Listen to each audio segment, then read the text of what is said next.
میں اس سمندر کو دیکھ رہا تھا جہاں یہ واقعہ تھا، مرج البحرین۔ اوہ کیا اللہ کا نظام ہے، اللہ نے کیا نظام بنایا ہے۔ فرمایا کہ جب وہ واقعہ ہوا تو ایک واقعہ یہاں بھی ہوا، ایک واقعہ، میں کوئی اس واقعے کا ایک چھوٹا سا اور منظر بھی بتاؤں۔ اللہ پاک نے فرمایا موسیٰ ہمارا ایک بندہ ہے، اس کو ہم نے اپنے غیبی علوم عطا کیے ہیں۔ کون سے علوم؟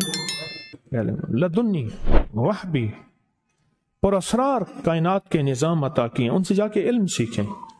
وہ پیغمبر ہے جس کا 28 پاروں میں نام اللہ نے لیا ہے اور 2 پاروں میں اشارے ہیں، 30 پاروں میں اس کا نام موسیٰ علیہ السلام کا آیا ہے اور اللہ اسے بھیج رہے ہیں۔ اب جب گئے نا تو خضر علیہ السلام چادر اوڑھ کے سو رہے ہیں، خضر علیہ السلام چادر اوڑھ کے سو رہے ہیں۔ انہوں نے سلام کیا، کوئی توجہ نہیں کی، پھر سلام کیا، پھر توجہ نہیں، پھر سلام کر کے کہا ہاں بھائی کون ہے تو، کیوں پریشان کر رہا ہے؟ اس نے کہا جی میں موسیٰ ہوں بنی اسرائیل میں۔ کیوں آیا؟ اس نے کہا جی اللہ نے آپ کو اپنے علم میں سے علم عطا فرمایا، کچھ مجھے بھی عطا فرما دے۔ چادر واپس اوڑی، بابا تو میرے ساتھ نہیں چل سکتا، جا اپنا کام کر۔ پھر منتیں کر رہے ہیں، آپ جو فرمائیں گے میں کروں گا، آپ جیسے کہیں گے میں چلوں گا، اللہ کے علم میں سے مجھے علم عطا فرما دے۔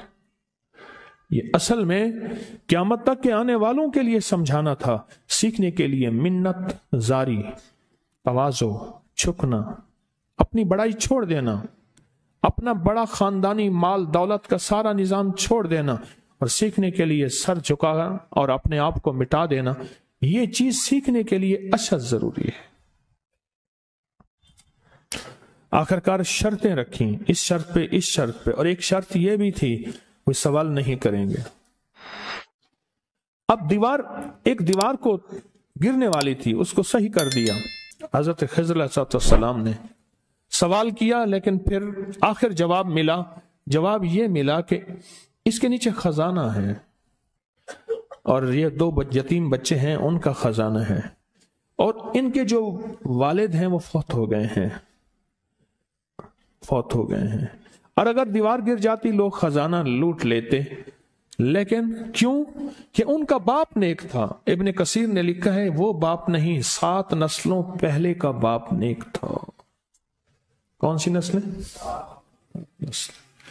نیکی کا اثر، دعا کا اثر نسلوں میں جاتا ہے، نسلوں میں جاتا۔ ہمارے ایک بابا تھا، بوڑھا بابا تھا، وہ یہ جب واقعہ بیان کرتا تھا نا، کہتا تھا نیکی کا اثر آخر کسی نہ کسی نسل میں جا کے سٹ مارتا ہے۔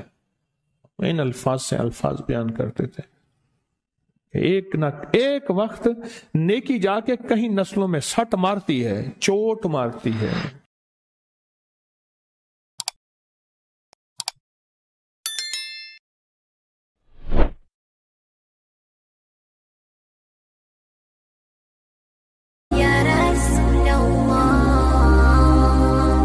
رقت عيناي شوقا ولد عيناي شوقا